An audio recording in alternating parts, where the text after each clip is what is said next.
Louisiana. Yeah, yeah. Yeah, he gets off on a Pretty tangent. funny. There he So goes. Mayor Clark stood up and I think tried to interject. We're good. Okay. Yeah. All right. Oh,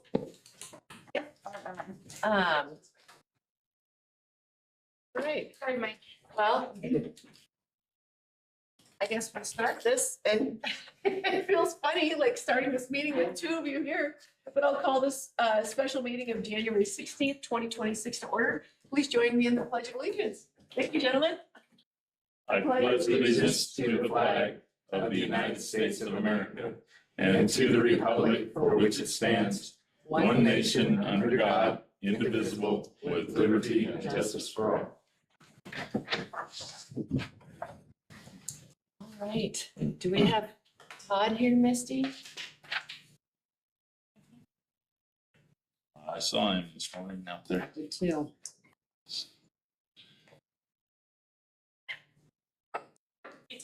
Okay, thank you.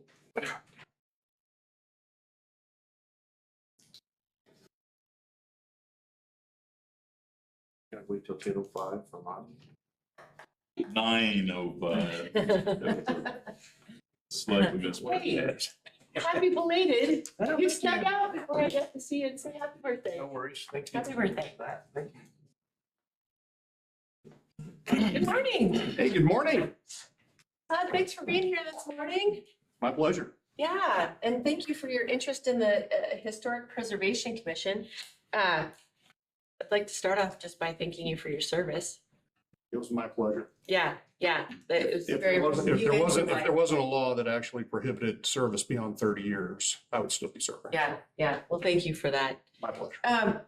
So, Mr. Roll, just tell us a little bit about yourself and your interest in the commission. Okay, so I was a little bit about myself, born in Butte, raised in Missoula. My dad got recruited by a headhunter. We moved down to Louisiana, so that's where I did some of my formative schooling in terms of high school, college, undergrad history degree. Then went to law school at Tulane. One would think, hey, you're in Louisiana, you only know the Napoleonic Code, so you have to stay there. Absolutely not. I wasn't going to stay there. So I did the common law curriculum. The thing is that my father's service in the Air Force was formative to me.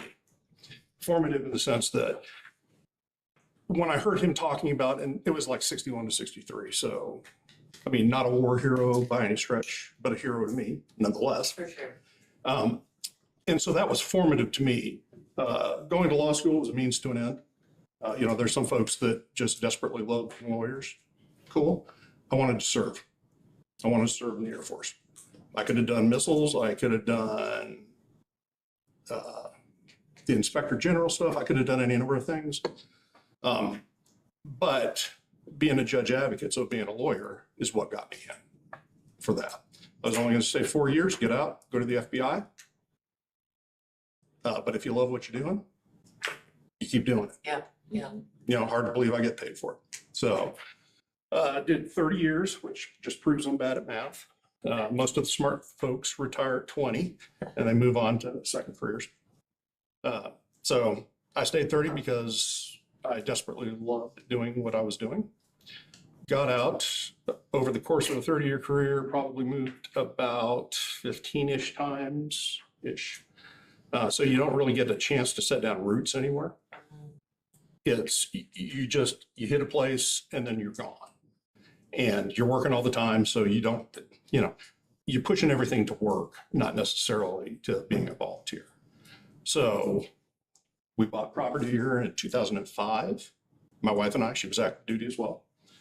So bought property here in 2005 with the idea that, hey, if you're going to retire, not expire to heaven, you want to have something to go to get there. So we bought the property in 2005. I finally retired out in 2021, had the house built. We're out in Bighorn. We are in the county, however. So kind of that's how I got here. And then since then, really what's mattered to me is service. So yeah, and I noticed the reference to some of the groups that you've been volunteering with. Yes, ma'am. So the thing is that having not really had as much of an opportunity as I would like to have had in volunteering along the way, it was now here is the opportunity. And the thing is that in terms of, hey, you can work for money, which is cool too, no problem. But this is my opportunity to give back. Hence, I saw the vacancy here for the position that I was like, well, first of its history, second, it's, stuff that I love to do. And so that's why I applied, because, to a greater degree, I'm hardwired for service. And that's why I gravitated to nonprofits after I retired.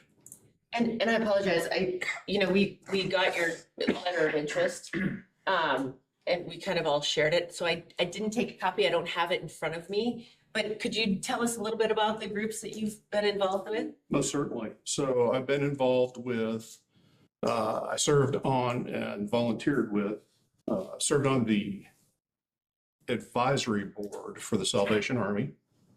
So I went with, it was right at the 3-year term. So served on the board of directors at the Sheridan Community Land Trust for 2 years and some change. I pulled off of that board because I had a number of medical issues that were going on at the time. I had to get a tendon replaced. So it was like, I just can't, I'm not going to be able to give in terms of what the organization deserves, because you deserve my best, right? Not a 30% Todd, but you need 100% Todd, or I think you want that.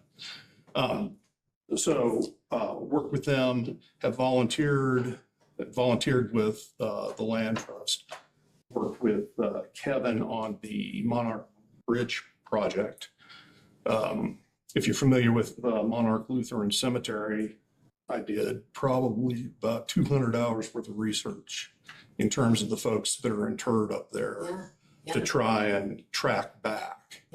And doing research is a thing that attorneys typically are good at. So, and it's what I enjoy. I would say two things, if I may, to kind of double down on. The first is that I don't think I did a very good job in terms of connecting the dots between what I've done and the professional qualification standards that I think the certified local governments all love to have from members. So because that's okay, so you have a master's degree? No. An undergraduate degree in history? Sure. Have you done other stuff? Oh, most certainly I've done other stuff, but I don't think I drew that connection very well for you all. So the whole, hey, so what else have you done that's historic, so to speak, is I was in resident for 1 year and did the telecommute course for another year at Air University being a degree granting institution. So when I was there younger, I earned a master's there. It was master's in operational art and military science, which sounds kind of not so sure about that. However, there was about 10 months worth of research for my paper that counted towards that degree. So you go out and Google it up. It's going to be mind numbing. But so like anything else, you have to understand where you came from to understand where you're going. Because if you don't understand where you came from, kind of the underpinnings, the foundational basis, you got nothing. So I had a paper for that. This one was much more interesting. It was Operation Matterhorn. So that was during World War II.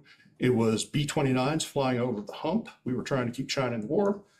And so you had to fly the Himalayas over into China, but everything had to fly that way. So all the bombs had to go over the hump, all the fuel had to go over the hump, all the people had to go over the hump. So I found it endlessly fascinating. But the point being is that was another 10-month project in terms of doing historical research.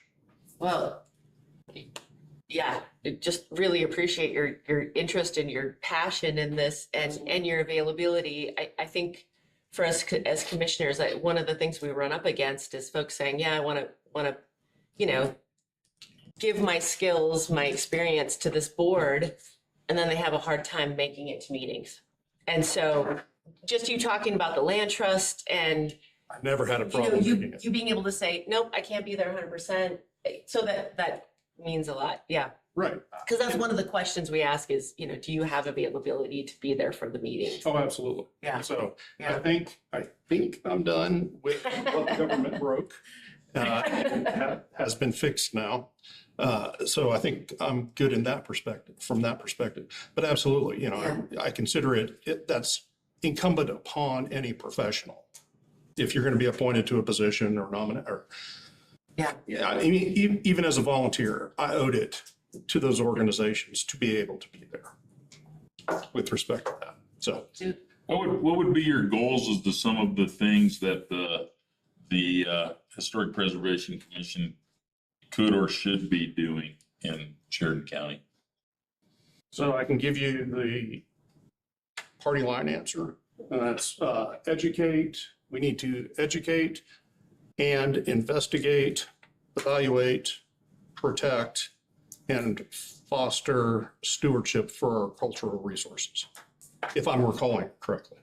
So having said that, there are a lot of, I think, undiscovered facets of history for Sheridan community. Things that, you know, other people may take for granted just because you know them, or as I think you all may have seen, as population moves out, population moves in, there are people that no longer really understand or know what Sheridan County history is about. So, I mean, I've got my external brain book here. I can go back through the agenda for the commission and looking at what they had been looking at. And of course, it's, hey, support whatever, well, first of all, hey, support whatever the commissioners are looking to execute. So it's not, I'm sorry, go ahead. Yeah, no, sorry. It's it's been a really active board for us. They do a lot of work, probably one of our most active boards, I would say. And it seems that they've been just do a really good job listening to the community on projects. Right. That, you know, community members feel are worth looking into. Sure. So, yeah, I mean, we have not set the agenda for them by any means. They've just really taken it and started running. Right. Yeah. Well, and I think to the extent your external audience can appreciate that, they should. I would also say, by the same token, kind of have to be pulling together in the same harness. It's not 12 different ways. Yeah. It's not 12 people on board, I Yeah. understand. Not 12 different ways because everybody's got a bright idea, and everybody's bright idea can't be satisfied with that regard. So one of the things that I think was important for me coming here is you all get a chance to make an assessment of what I would call fit. Mhm. And that is, can you work with people? You know, can you be part of a team? Because you can have the best qualified person in the world, and if they're a prima donna and they got their own agenda, your constituency is going to look at that. It's like, what the hell's wrong with you? You know, if you had just done a paper review, you could have looked at things and said, hey, this is the best qualified person based on paper. Come in here, they completely flub it, or I'm completely flubbing it for you. And you can say, hey, yeah, not so much. That's not the person we want on the commission.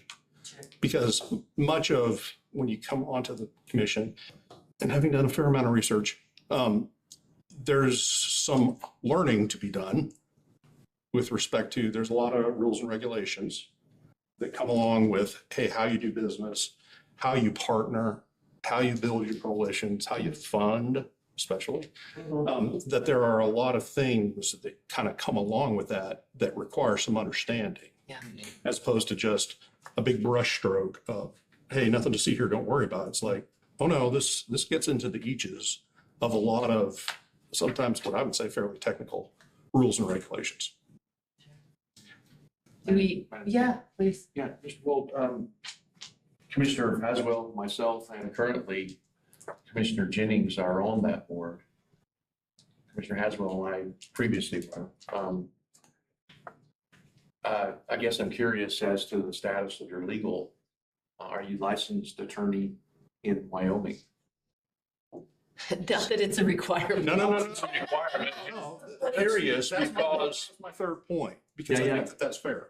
Well, I just want to continue on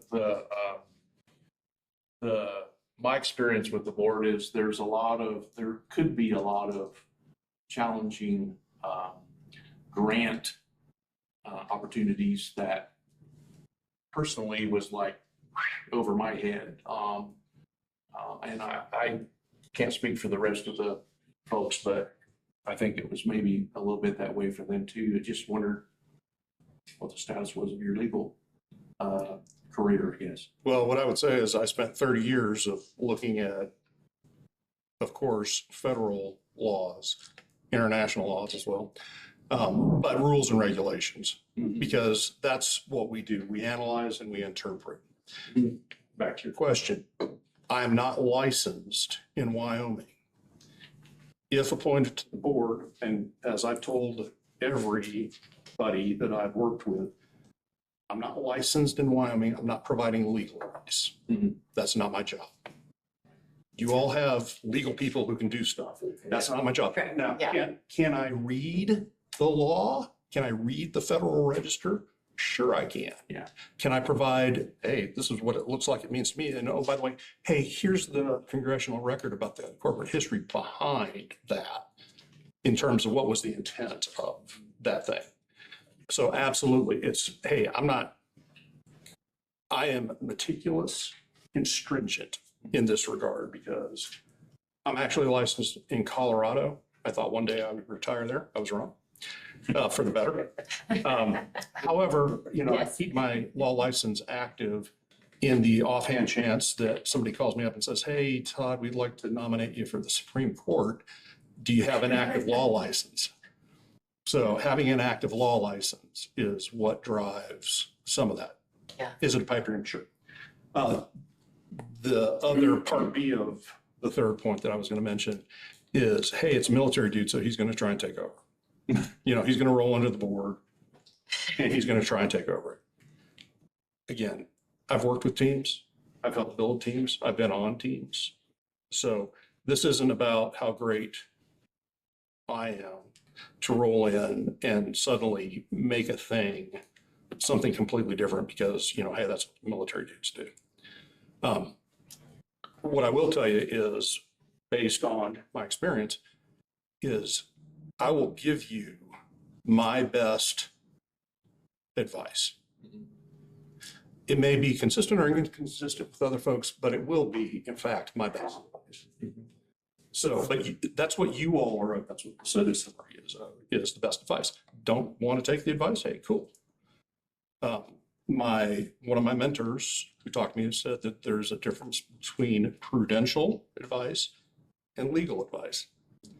Legal advice is hey, here are the lanes, and if you run over that lane, it's into the illegal realm.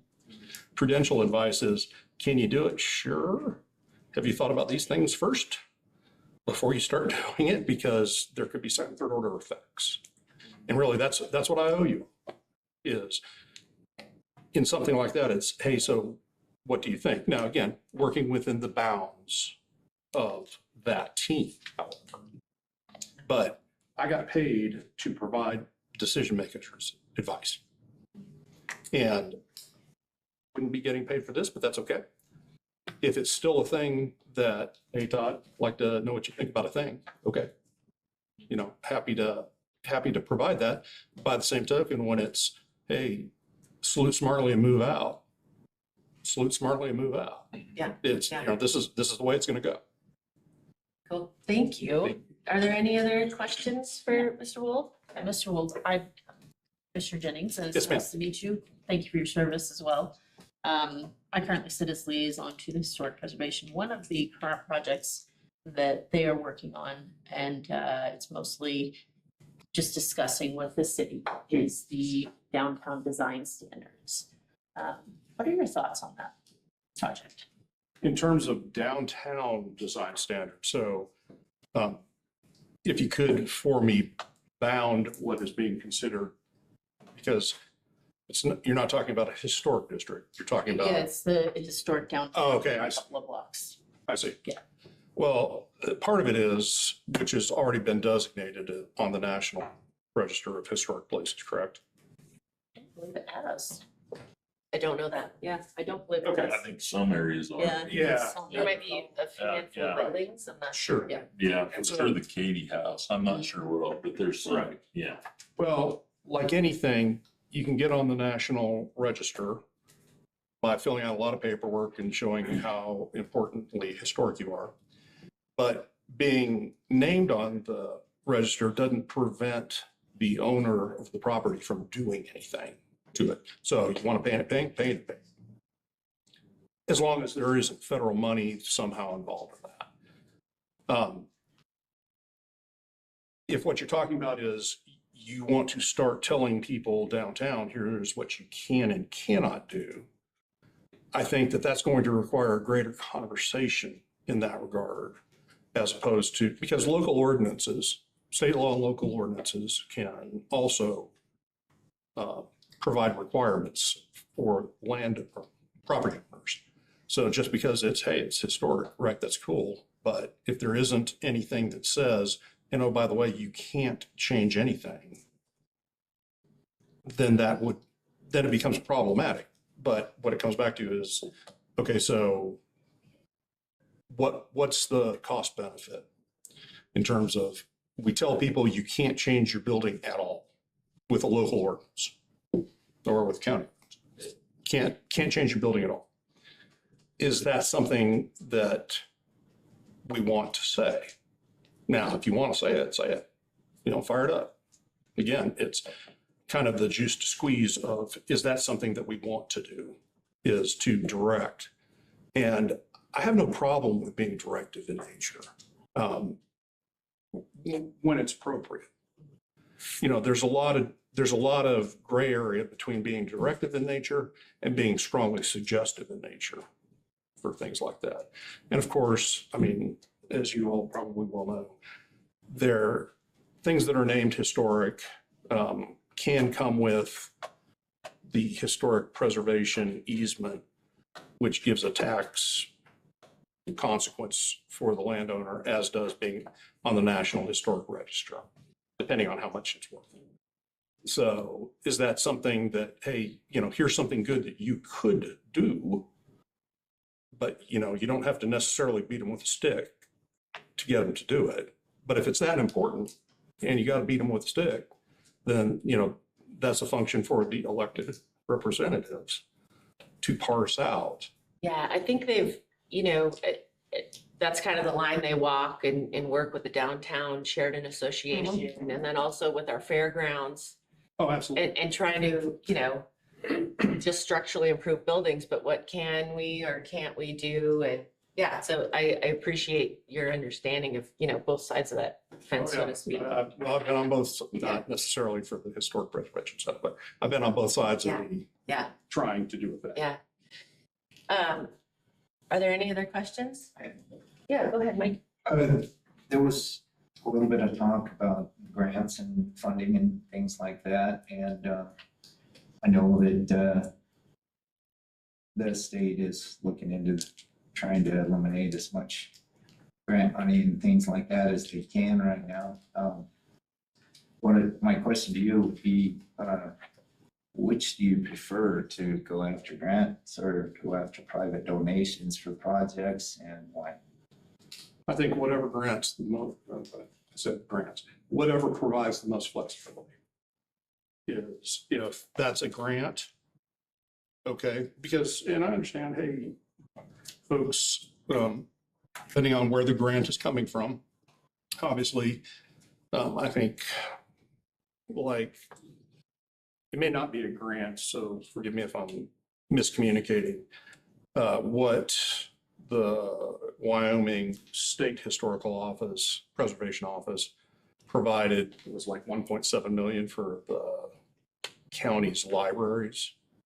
So something like that, it's like to renovate it, you know, that's probably, I won't say free money, but it's a renovation project. It's not something new that's going to necessarily tie people down. But what it kind of comes back to is, again, so as elected representatives, what do you want? If it's, hey, go out and scrounge up as much spare change as you can, you know, pretend you're doing red kettle stuff and, you know, bring the money back. Okay, you know, that's an interesting financial philosophy, but okay. Or if it's we don't want any grants. We don't want any money from outside. All right. You know, if that's the commissioner's intent and vision, okay. If it's to try and get as much money as we can from wherever we can, okay, I'm good with that too. You know, not extorting anybody, but. Right. No, yeah, appreciate that. And it's kind of nice with that historic preservation, you know, those funds. They've had pretty firm guardrails on those grants. So it's, in terms of strings attached, Sure. it's really, thankfully, not, you know, Right. really having to respond politically to who's president at the time, Sure. which is a nice thing. Sure. It's the, you know, make your libraries more welcoming to the public. Yeah. Okay. Yeah. We can do that. Yeah. It's not a problem. Yeah. So, but, I'm excited about the opportunity. Yeah. Up to you all. We really appreciate your interest. Are there any other questions for Mr. Wold? Mr. Roll. Thank you. Mr. Roll sure sounds like my dad. Thank you for your time, Todd. Thank you. Very nice. Thank My you. pleasure. Thank you all for Appreciate it. your time. And may I say thank you for your service, because much like probably serving on the board, you guys aren't serving because you want to get rich. It's because I think you want to make a difference. And that's where I'm coming from. Yeah. Hey, if I can make a difference once, then I will consider it well done. Great, And thank you. Thank you. Yeah, Stand ready for your questions. thank you. Thanks. Thank you. Nice to meet you. Pleasure. Thank you for your time.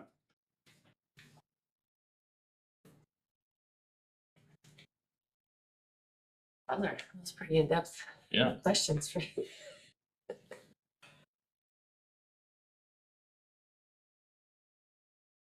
So, do you know? I've not met him before. I had not met him before. Did you know? Mm-mm. I haven't met either of these folks. Hopefully Ronnie's made it. Yeah. He was here. He was in here a little bit ago. Okay. Oh, was that the gentleman? that was in there? Okay.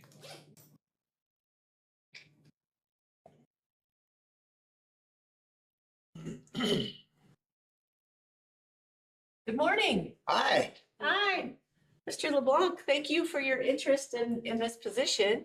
thank If you you. could just introduce yourself and tell us a little bit about yourself and your interest in this board position.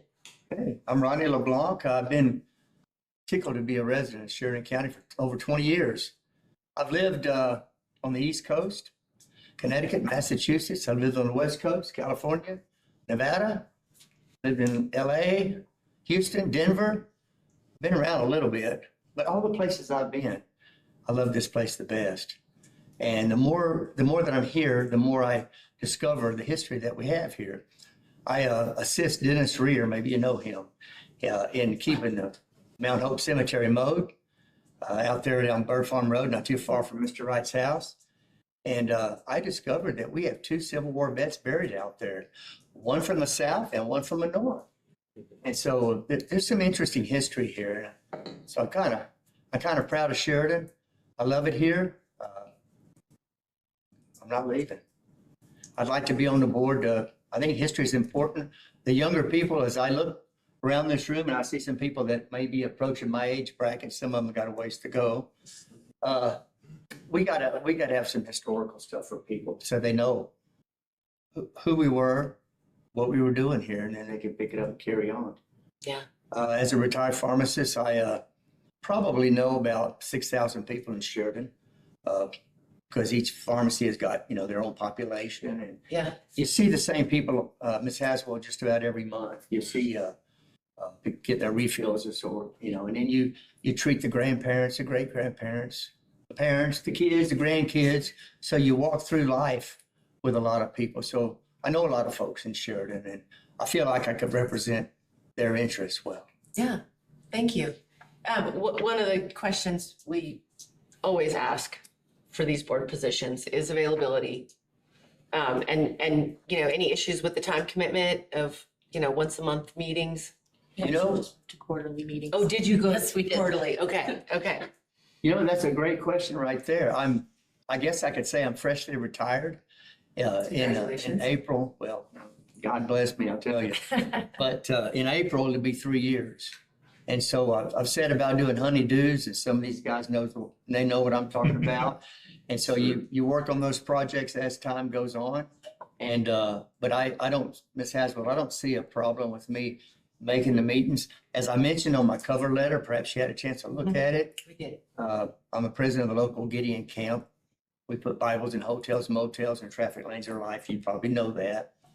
And I also am a life member of Gun Owners of America and National Rifle Association.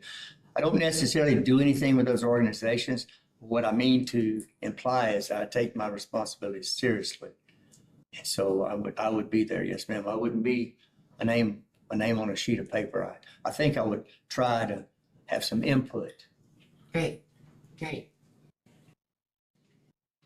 More questions? I'll ask the same question that I asked last time, which is, Mr. LeBlanc, thanks for being here today. I serve as liaison to the Historic Preservation Commission. And one of the projects that they are currently working on is discussing with the city, just giving their input on the downtown design standards. What are your thoughts on that project? Well, I don't know the mechanics of that project necessarily. I will say this overall speaking, we need to uphold our Western heritage. And, working in pharmacies, you get people come in and they go, we're traveling to Yellowstone, for instance. I ran out of medicine. Can you get me some medicine? What is it about Sheridan? And they stop, and there's a lot here. And so that needs to be promoted. And I always invited them, said, be sure to spend some of your money before you leave, in our businesses. I mean, it's just kind of who I am right there.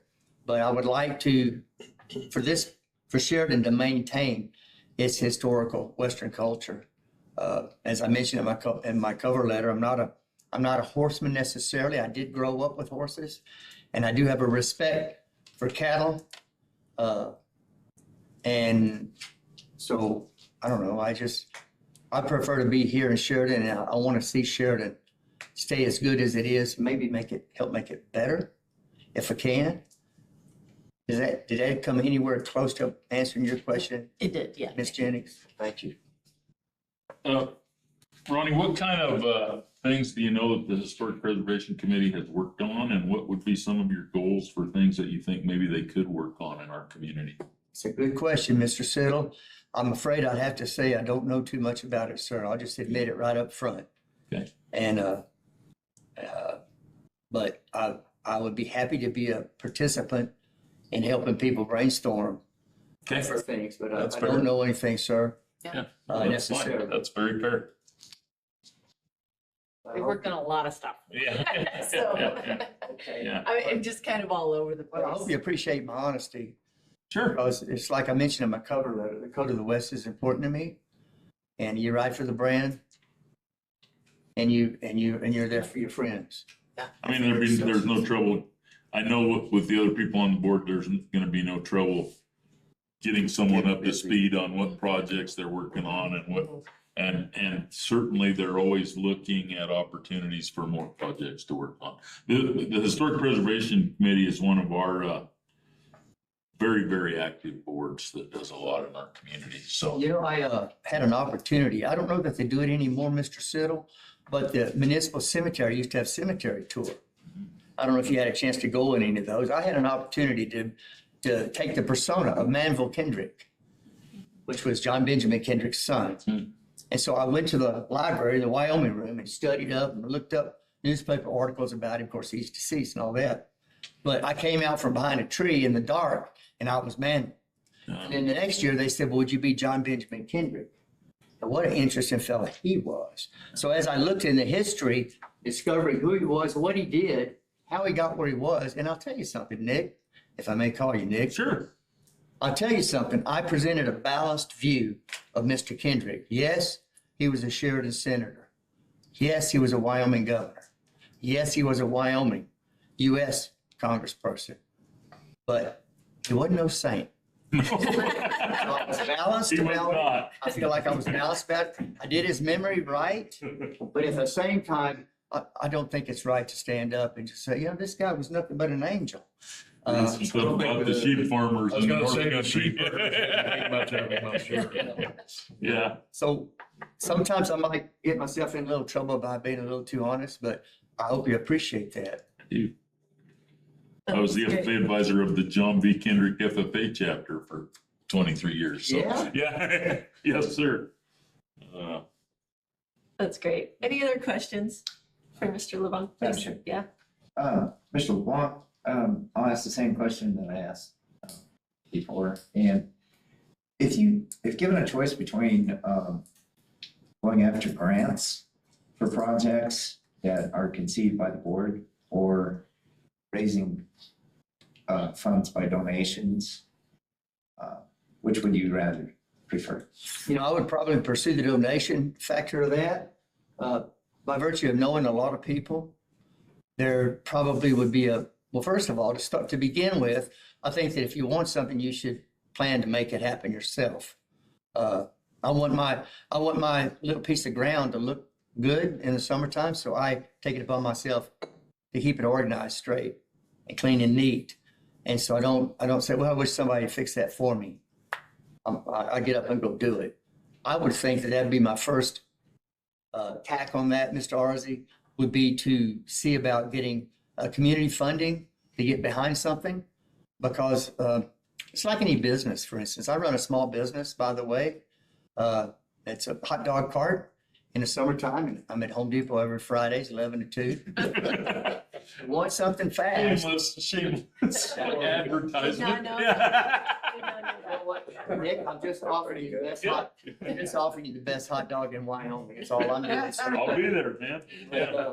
So I run a small business, and so I know what it's like to, when you look around, you say, okay, this is gonna happen. So I see about getting that done. So in answer to your question, Mr. Arzi, I would pursue a conservative approach in that, rather than ask somebody to pay for it, let's see if we can get this done on our own. I would not be opposed to grants. If grants are out there and they exist and there's a competition for them, let's win it. Absolutely. Great. Any other questions for Mr. LeBlanc? Thank you for your time. I've just really immensely enjoyed the conversation this morning. It's nice to meet you. Thank you, Ms. Haswell. And I hope, Thank The you. hot dog. Now I know where to get a hot dog. Yeah. and it's not just a regular hot dog. I want you to know that. It doesn't sound like it. That's my understanding. It's all Yeah. beef. Because people in Wyoming don't want what? They don't want pork and chicken fillers, right? It's a historic hot It's dog. all beef, Yeah. baby. It's the best. I got to tell you, you said you had an appreciation for the beef industry.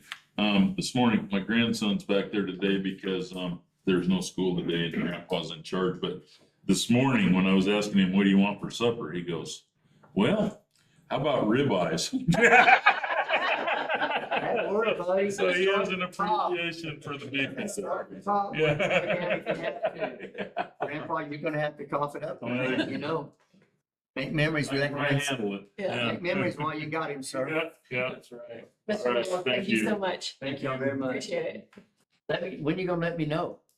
So, it'll be on our agenda for our next meeting next Tuesday. Yes, ma'am. Okay, Okay. perfect. Didn't want you to walk out open-handed here. All No, right. next Tuesday. Yeah, thank you. Thank you. I appreciate you.